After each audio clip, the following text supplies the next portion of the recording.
talk your way out of a bad deal. The high-stakes negotiation toolkit. Never take the first offer.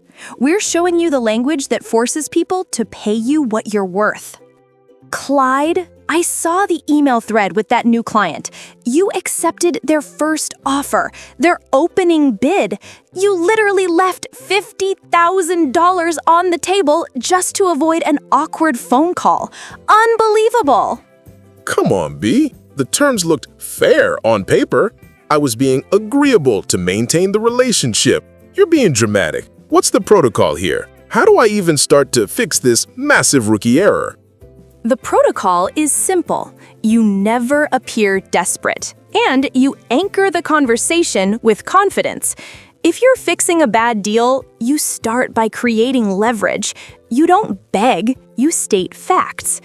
You call them and say, I appreciate the swift turnaround on the draft, but frankly, this is a non-starter given my current market rate and the complexity of the project. Wow, non-starter. That sounds serious. Doesn't that risk burning the bridge with a potential client? Only if you stop there. That's the classic amateur mistake. Immediately follow up by offering a collaborative solution. You say, I'd be happy to move forward, but we need to revisit the scope and adjust the payment structure to truly reflect my full commitment. You're being firm, but you're offering a path. So I establish the hard boundary, then immediately offer them a ladder to climb down. Smart. What if they push back aggressively and try to make me feel guilty about changing my mind? They will. That's when you use the principle of equivalent exchange. You say, I fully understand budget constraints and I respect your position.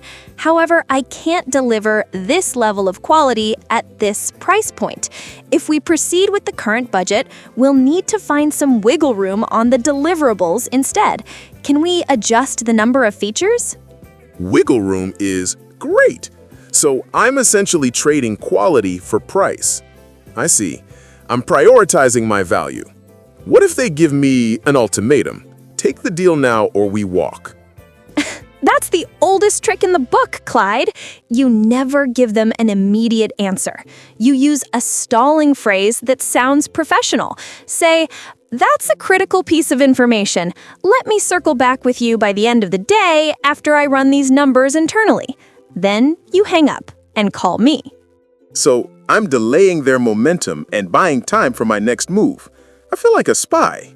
What if I'm negotiating a salary and they ask for my previous salary first? Never tell them. That sets a low anchor. You deflect politely but firmly. While I'm focused on the value I bring to this role, based on my research into the market and this position's scope, my bottom line is X dollars. That's perfect. It takes the focus off my past and puts it on my future value. I need to remember to always name my price first to set the anchor.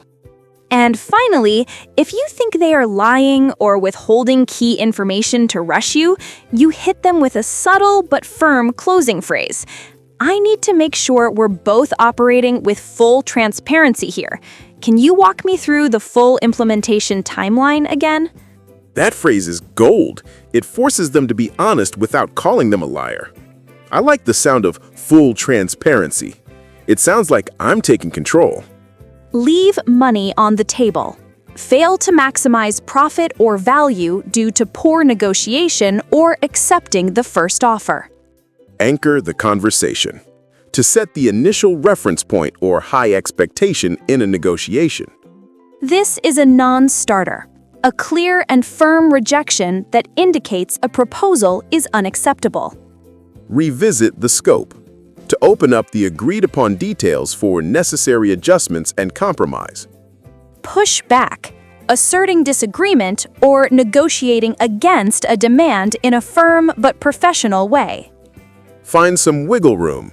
To look for flexibility or space for compromise within terms or deliverables. Circle back. To promise a follow-up later, a common and effective stalling technique. Bottom line.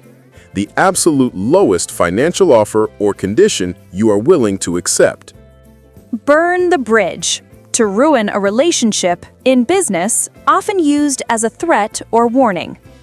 Full transparency, openness and honesty. Used to subtly pressure the other party to reveal hidden information. Remember, successful negotiation isn't about winning every single time.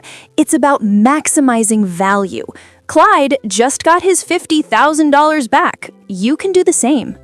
We've distilled these 25 most powerful, profit-boosting phrases into one essential guide, complete with real-world scripts. Click the link below for our 25 Power Phrases for Closing Deals PDF. It's the only shortcut you'll ever need. Get it now and start talking your way to a bigger paycheck.